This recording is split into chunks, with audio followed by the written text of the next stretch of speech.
మత్తయి సువార్త 26వ అధ్యాయము.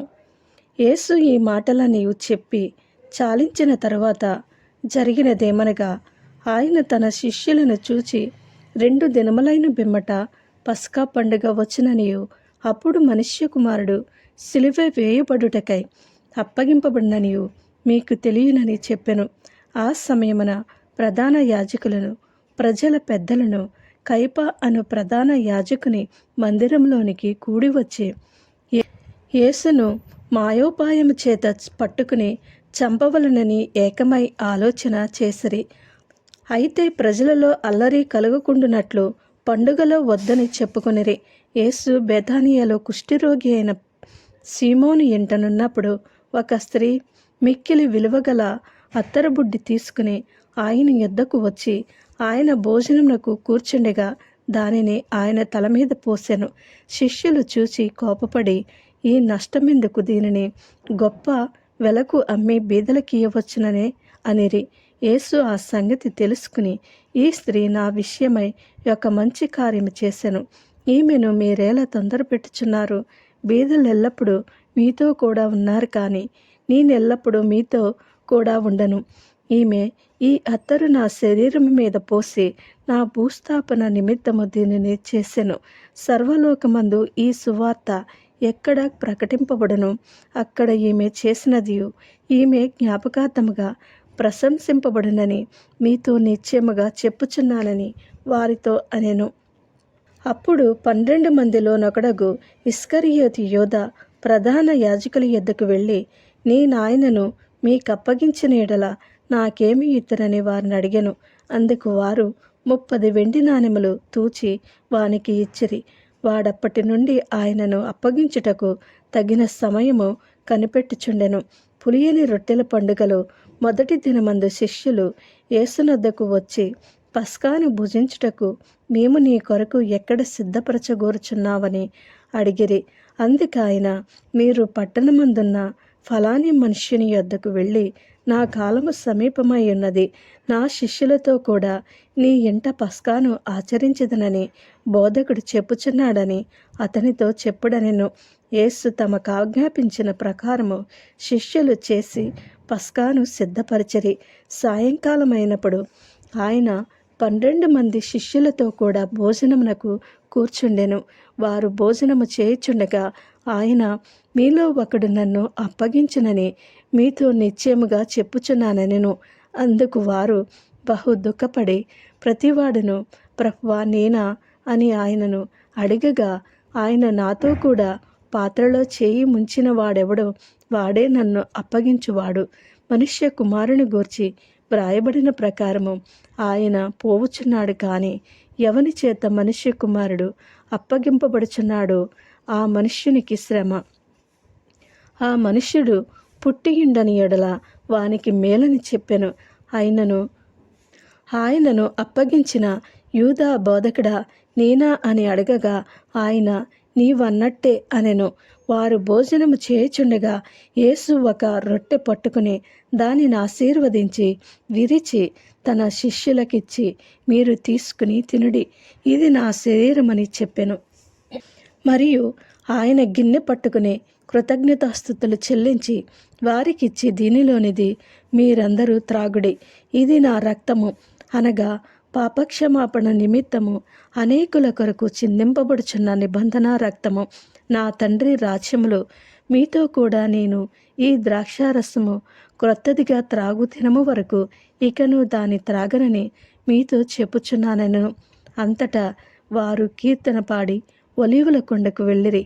అప్పుడు యేసు వారిని చూచి, ఈ రాత్రి మీరందరూ నా విషయమై అభ్యంతరపడెదరు. ఎలయనగా గొర్రెల కాపరిని కొట్టుదును, మందలోని గొర్రెలు చెదిరిపోవును అని వ్రాయబడి ఉన్నది కదా. నేను లేచిన తర్వాత మీకంటే ముందుగా గలిలయకు వెళ్ళెదనెను.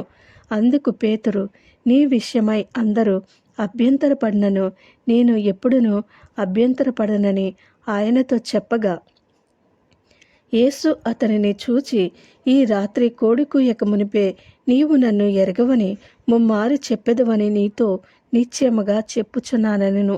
పేతురు ఆయనను చూచి, నేను నీతో కూడా చావవలసి వచ్చినను నిన్ను ఎరగనని చెప్పననెను. అదే ప్రకారము శిష్యులందరూ అనిరి. అంతట యేసు వారితో కూడా గెత్సెమనే అనబడిన చోటికి వచ్చి, నేను అక్కడికి వెళ్ళి ప్రార్థన చేసి వచ్చు వరకు మీరిక్కడ కూర్చుండుడని శిష్యులతో చెప్పి, పేతురును జబదయి ఇద్దరు కుమారులను వెంటబెట్టుకుని పోయి దుఃఖపడుటకును చింతాక్రాంతుడగుటకును మొదలుపెట్టెను. అప్పుడు యేసు మరణమగు నంతగా నా ప్రాణము బహు దుఃఖములో మునిగియున్నది.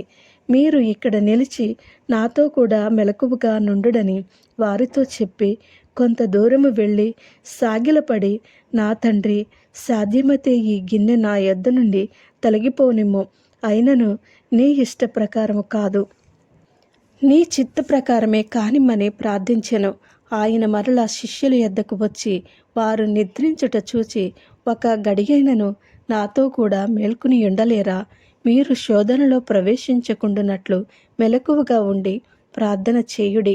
ఆత్మ సిద్ధమే గాని శరీరము బలహీనమని పేతురుతో చెప్పి మరలా రెండవ మారు వెళ్ళి, నా తండ్రి, నేను దీనిని త్రాగితేనే కాని ఇది నా యొద్ద నుండి తొలగిపోవుట సాధ్యము కాని ఎడల నీ చిత్తమే సిద్ధించుగాక అని ప్రార్థించి తిరిగి వచ్చి వారు మరలా నిద్రించుట చూచెను. ఏలయనగా వారి కన్నులు భారముగా ఉండెను. ఆయన వారిని మరలా విడిచి వెళ్ళి ఆ మాటలే చెప్పుచు మూడవ మారు ప్రార్థన చేసెను. అప్పుడు ఆయన తన శిష్యుల యొద్దకు వచ్చి, ఇక నిద్రపోయి అలసట తీర్చుకునుడి. ఇదిగో ఆ గడియ వచ్చి ఉన్నది. మనుష్య కుమారుడు పాపుల చేతికి అప్పగింపబడుచున్నాడు. లేండి, వెళ్ళుదము. ఇదిగో నన్ను అప్పగించువాడు సమీపించి ఉన్నాడని వారితో చెప్పెను. ఆయన ఇంకనూ మాట్లాడుచుండగా 12 మందిలో ఒకడగు యూదా వచ్చెను.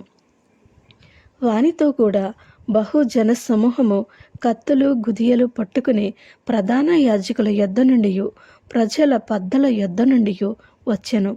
ఆయనను అప్పగించువాడు నేనెవరిని ముద్దు పెట్టుకుందునో ఆయనే యేసు. ఆయనను పట్టుకునుడని వారికి గుర్తు చెప్పి వెంటనే యేసునద్దకు వచ్చి, బోధకుడా, నీకు శుభమని చెప్పి ఆయనను ముద్దు పెట్టుకొనెను.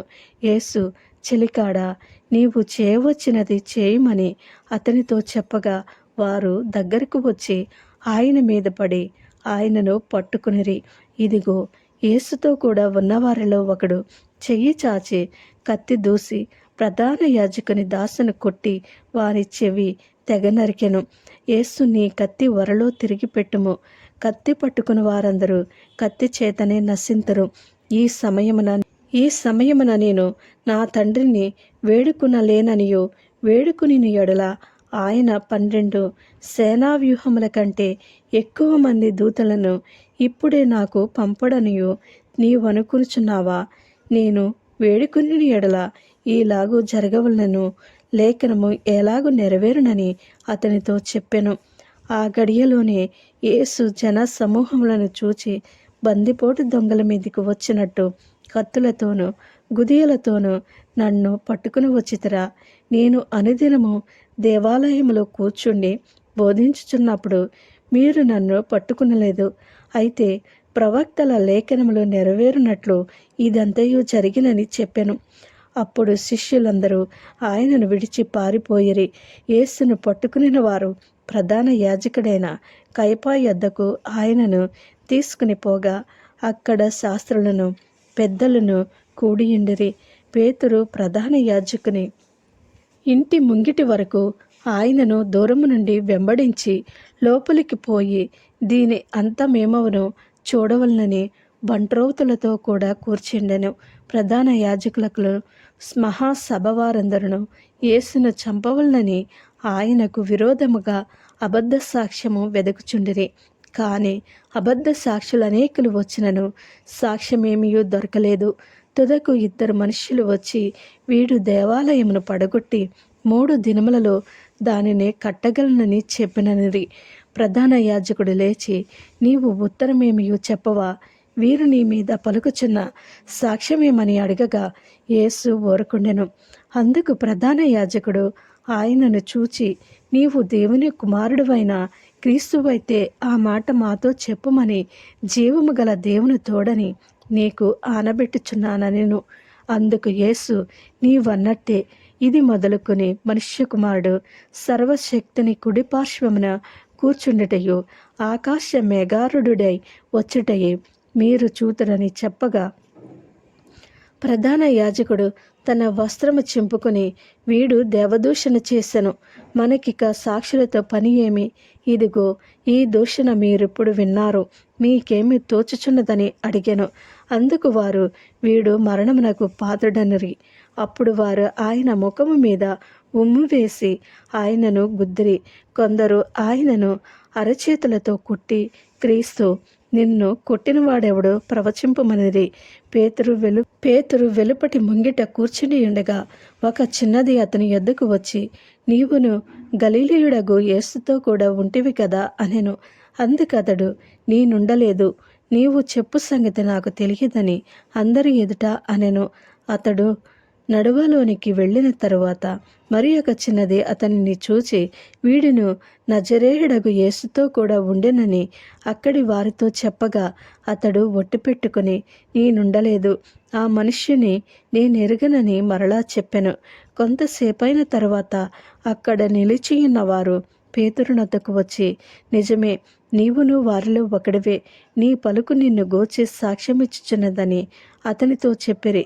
అందుకు అతడు ఆ మనుష్యుని నేనెరుగనని చెప్పి శపించుకునుటకును ఒట్టు పెట్టుకునుటకును మొదలుపెట్టెను.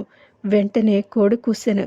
కనుక కోడి కూయక మునుపు నీవు నన్నెరుగవని ముమ్మారు చెప్పెదవని యేసు తనతో అనిన మాట పేతురు జ్ఞాపకం తెచ్చుకుని వెలుపలికి పోయి సంతాప